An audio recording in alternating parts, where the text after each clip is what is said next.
Hello, I'm making this video while actually going through a grieving process today.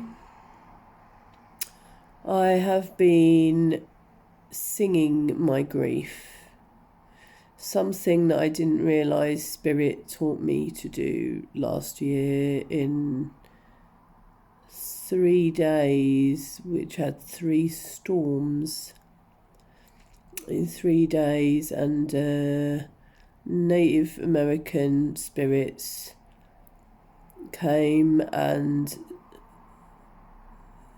they just compelled me to start sort of humming, and then sort of going around I could feel different cavities in my body, and then it was a bit more singing, and one of the days I was singing on my balcony with the clouds. It was very beautiful and very profound, and it went on for hours a day. And someone was living with me at that time, and they just, well, I had to do it. And I mean, they didn't really hear in that room anyway, but yeah, it had to come out. And now, and I kept recognizing these sounds. You know, you might have, you recognize them from sort of Native American or tribal singing, I think, a little bit, but they kept reminding me of family members. They reminded me of my dad sometimes, that he will just burst out into some kind of song, or like do like some kind of Native American kind of chant, which is, yeah, kind of telling really that he needs to actually really do that, like, and not as a joke, just something as a quite, thinking about it, yeah, it's quite, he just has so much respect for those people, and it's obvious because he actually has so much trapped grief that is from his mother even. I mean, God knows how many generations these things go back, but I'm obviously doing this for him and my grandmother and all the generations as well. And I'll tell you why it's come up again now, and I've realised that it's grief, is because I had I've been doing energy healing and different. I've been healed from divine a lot recently. I've had like a kind of scan going through me that I've had before. Sometimes you can physically see it, like under the skin, and it's like it's picking things up to like pull them out, to bring them to the light, basically. And I've had it on and off for like, at least I remember a lot. I had it last year a lot of times.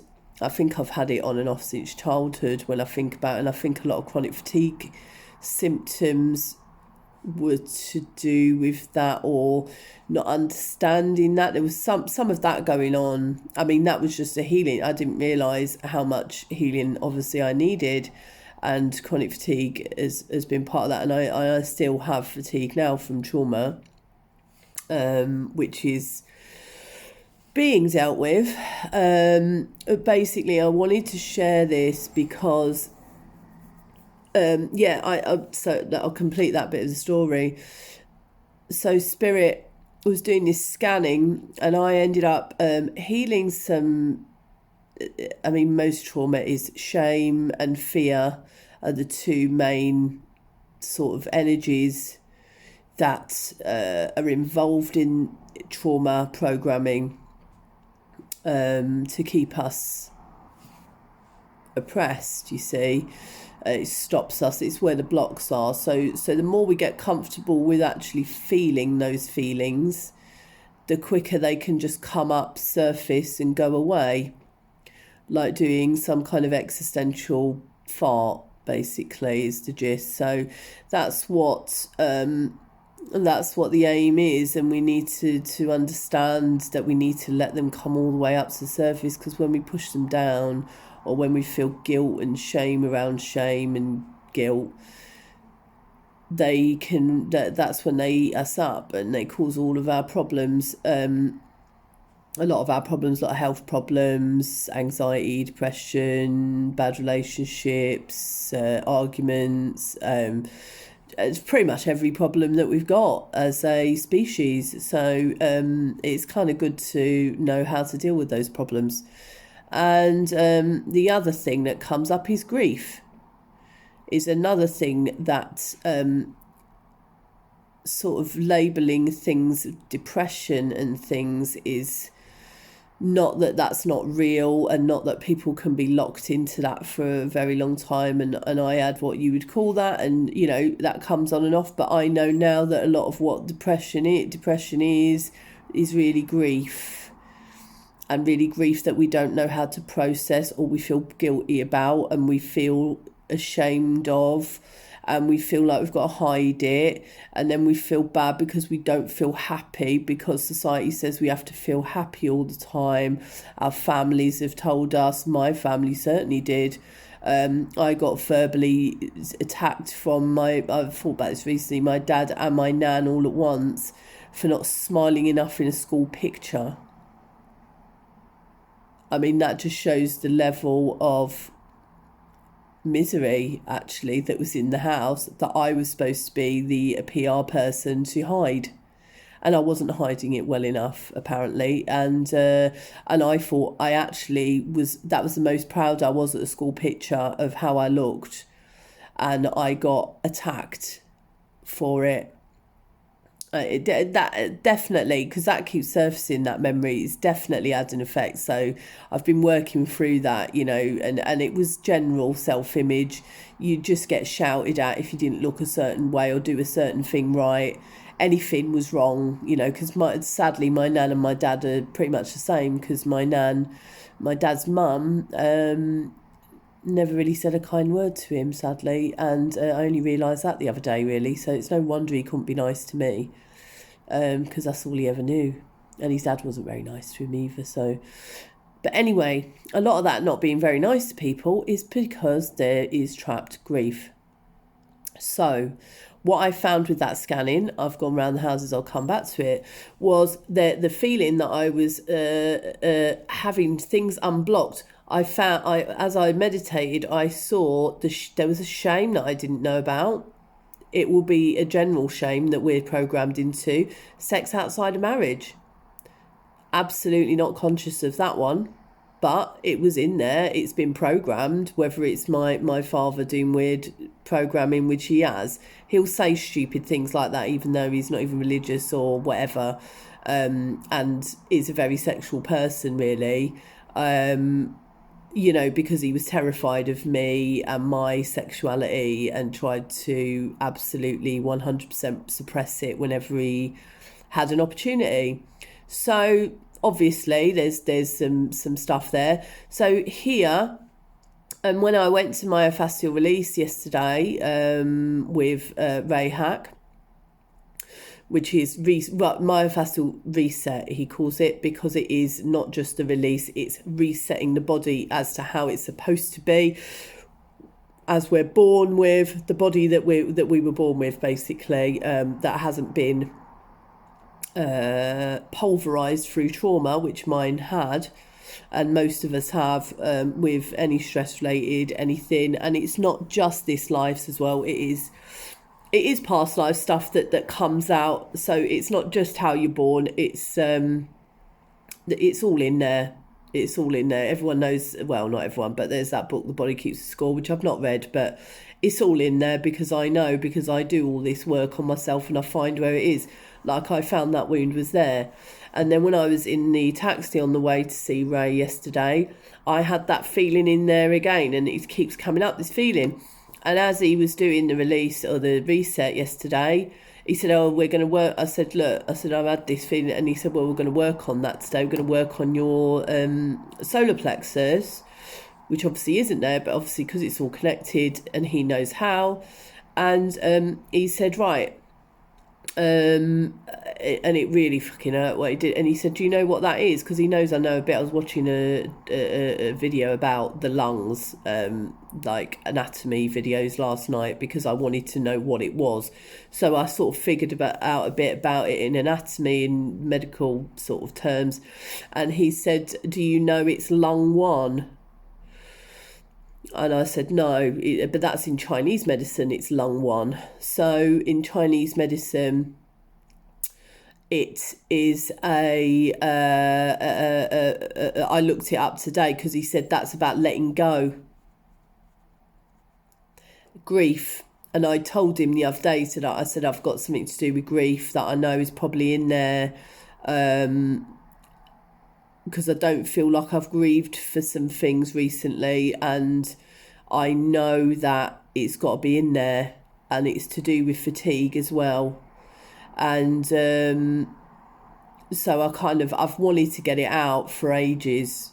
I had a very, very toxic sort of relationship, which I knew was trying to trigger me into a lot of grief, which I'm glad that it kind of did in a weird way, because loads had to come out.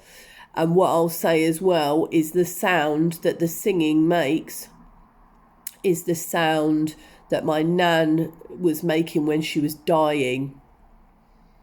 And because she didn't, it's all made sense now, because she didn't process that grief when she was alive.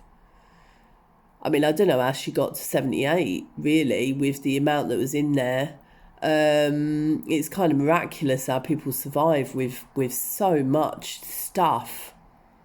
The trauma and all of that she, and just that she was just, I mean, the woman was stressed beyond belief at all times, like my dad, really. You know, really highly strung is not the word. And obviously I learned to be like that, which I was. And even when I didn't look like I was as a kid, I was in bits. But I had to look like I was okay because, you know, I was the trauma scapegoat in the family. So I was the one being presented to the world. So I had to look like I was all right. Well, I at least took that on myself. If I'd looked how I actually was, if I behaved how I actually felt, I got no idea, mate. That's too much to even comprehend what I would be actually doing, because it would be extreme. I would be in prison. I would have been in prison since about 10 years old. So let's put it that way. It kept me out of prison, hiding it all, but obviously just eats away at you. And it wrecks your life when you don't know how to process. And I've done everything I could to escape feelings, which is normal. Everything I could to just fucking absolute determination to just get on with it. But I was just ill all the time, and I was just in bits all the time, and fatigued all the time, and picking relationships that were making me go mental all the time, and you know, and fatigued and angry, and alcoholics who, you know, God has blessed them, you know, not well people who were just literally driving themselves and everyone around them insane, as my dad did. You know, but my nan never had alcoholism, but her dad did, so she had the same disease, because that disease spreads, and that's basically what I've had without the alcohol, because that's what happens, you see. Alcoholism isn't just one person's disease when they live in a family, so everyone gets what you want to call codependency, which you end up having pretty much the same illness, but you don't see that because you think that it's them who's the ill person, but they've made you ill. It's all made you ill. It's made everyone ill. It's just ill. So what I'll say is this is an acupressure. Then I looked at lung 1, going around the houses again. I looked at lung 1. It's an acupressure point. So, because I actually massaged it the day before I saw Ray. Then I saw Ray, he's reset all my ribs, and it was that he's moved here, my shoulder again, to get your angel wings on, which is what is really a big thing for him, even though I'm just leaning over like this day, but I am grieving. So he's done that. And then I looked it up, lung one, last night, and it's an acpressure point. So I pressed it because it said as well, this is the amazing thing about it. It said, descended stomach, I have a large stomach. Anything to do with respiratory problems, heart problems. So this is for COVID as well, right? Any weight on the lungs, heavy chest, trouble breathing, anything to do with that. You put pressure on here, right? It's kind of a softer bit. Now be prepared, you're gonna you put some pressure on it for a bit. Close your eyes. I just saw myself distraught. I could see visually a representation of me, because I get that a lot, visual things like that. And then I started to let out some of the sound, and it is a sound, you can sing this out, but it's like you've got to go into the graveyard in order to not have an early grave. Yeah. Or an earlier grave, or dragging people in a grave with you. So, the more grief that can come out while we're here, because like I say, my nan on her deathbed was making that sound, and she was probably making that sound for at least a week or two. And now I get it, because it's a sound you don't like, because it is death cries, and anyone dying will have it, because it's all that trapped grief that energetically needs to come out before, as much as possible, before someone dies, because this is about letting go. Letting go is the most fundamental lesson that human beings have in this life. And the more we can really do it, and do it really well, with kindness, with gratitude, and just walk away from things that are not nice, things that are just not helping us, not nice to us. The more that we can do that, the better. And it's really as simple as that, but obviously the most difficult thing ever. It sounds simple, but it's the hardest thing we ever have to learn. So I'm doing a lot of that for the greater good, actually, but people won't know that. They just think I'm selfish. So, but I know who I'm working for, and it's a lot bigger than somebody's ego, and at the end of the day, even my own father, I'm helping him by not speaking to him, and he potentially may go. He's old, he's an alcoholic, he's old for an alcoholic, bless him, but I'm helping to face my own grief, which is going to help him to face his. I'm doing it for my own health, because it's PTSD. This person has given me so much PTSD. When somebody is a site of that much PTSD, and we have to understand that that's what trauma is. If you've had emotional abuse, verbal abuse, neglect, any kind of abuse, sexual, anything, someone has been the site of PTSD, you don't ever need to see them again. Right? It's as simple as that. That's all I'm saying. You don't have to. You can if you want, but your body remembers that, and what your body is getting put through when you're going, oh, here's that person who has basically upset every atom in me, especially consistently and persistently, and you're going to put all your atoms through that, and your organs and all of that, not just your mind. It's your body that goes through that, all of it, your energy field, everything. If you want to keep putting your body through that, all I'm saying is have a think about it. And we've got to get egos out of the way of this, really. Do we really want that? People who have, no matter, you can make all the excuses and talk about all the whys and wherefores of why someone's been nasty and why they've done this and they've got trauma and blah blah blah. At the end of the day, you got PTSD, someone's been fucking horrible to you, you got to own it, be angry, get the anger out, and just say goodbye. That's my take on things, because I know that is just doing my health the world of good.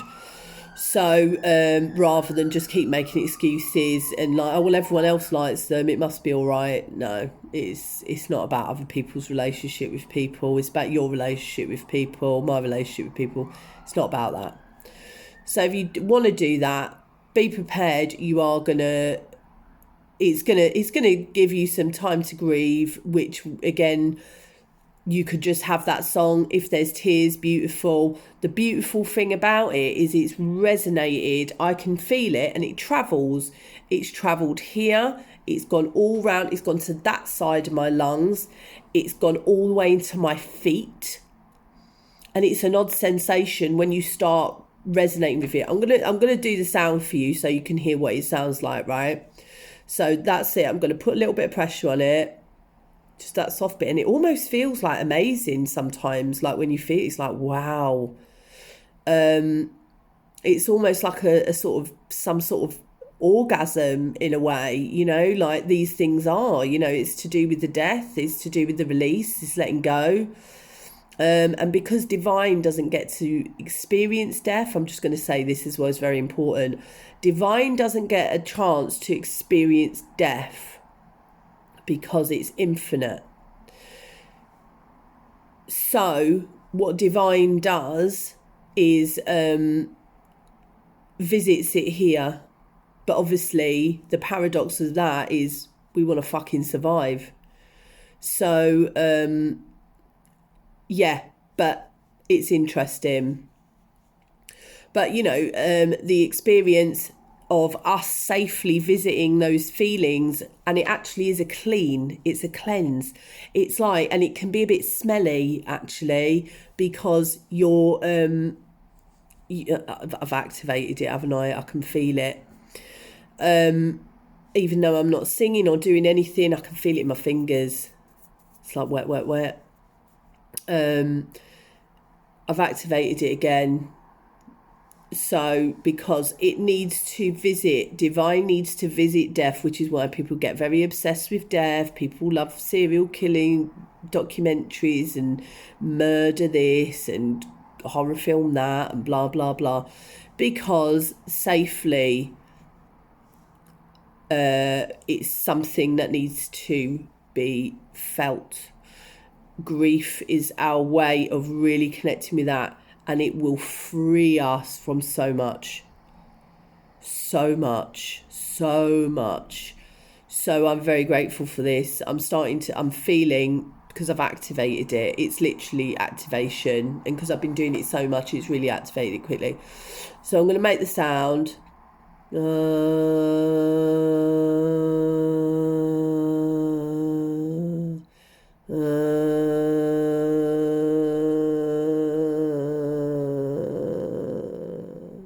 It's just the same as crying, really, really crying.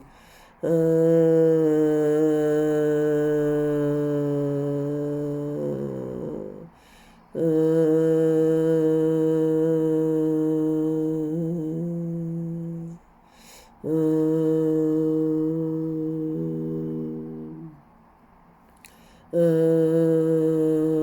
can even feel it here.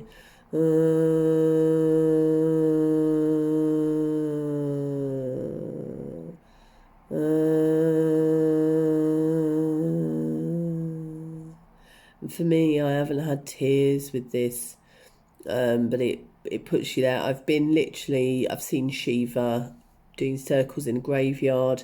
I've seen dusty bones. I've seen the crematorium, all the ash and the smoke. It brings you into there. But as I say, we have to visit that place if we're going to live fully in the light, actually, or as much in the light as possible, because it's all one, right? Let's not make any bones about that. We must visit the death internally. It's not enough to just fetishize outside, because it's not dealing with the grief enough. We must connect with it to clear it out You know, it's otherwise it's there, it's sat there, it's stagnant, the stale, stagnant energy, especially us that have been through so much trauma and neglect, that is just sat there. And if we don't connect with it, we look for it outside, and we look for places that will trigger those feelings in order for us to go right in and find them in ourselves, because we don't want to see them in ourselves.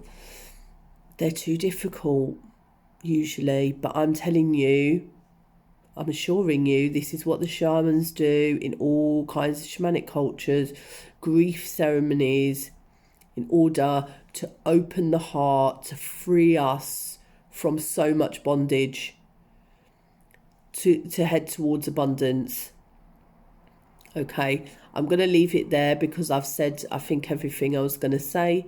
And I hope that you will have some grieving time. Open that valve up. You will feel that is your heart, sorry, that is your lung there. Just do it. You know, it's been a lot for me today. I've done a lot, and last night. Do it as much as you want. You know, it's not a nice sound. It will at first disturb people, possibly, but you know, it is the most beautiful thing that you can do for yourself. And it does remind you of those sounds you'll hear in hospitals, you'll hear in hospices, you'll hear in mental institutions, because again, all that blocked up grief. Yeah. So let's keep ourselves out of the hospital and the mental institutions by safely and knowingly, consciously exploring, taking the time to do that, and trying not to fight. This is such a natural, it's the most natural thing in the world. Yeah, it's nothing to be frightened of. What there is to be frightened of is not doing it and ending up, as I say, in some very, very dark places. Very, very dark indeed, life-threatening, addiction. Again, addiction has got a lot to do with this. Okay, an addiction, and that's addiction whether it's to narcotics, alcohol, or very, very toxic patterns in relationships, which I was. Not blaming individuals, my own problems obviously added to, well, you just find the right people you can project on, or the wrong people you can project the right or the wrong things on. So everyone's got their part to play. Let's not be like, oh, you know, I've done it. No, it's not too much of the 12 step in that way. I think we've got to have a balance between only asking for forgiveness and connecting with that anger, because repressed anger is actually a killer. That's life-threatening as well. So we'll do that in another one. I hope this makes sense. I hope you will join me in a grieving moment. Light yourself some incense. Use it as holy. This is holy time. Visit that graveyard. Get yourself a skull. Connect with your own mortality in this way, so as to avoid mortality. There's the paradox for you, such as life. Namaste. Om Namah Shivaya. That's who I work for, Shiva. Thank you. Goddess bless.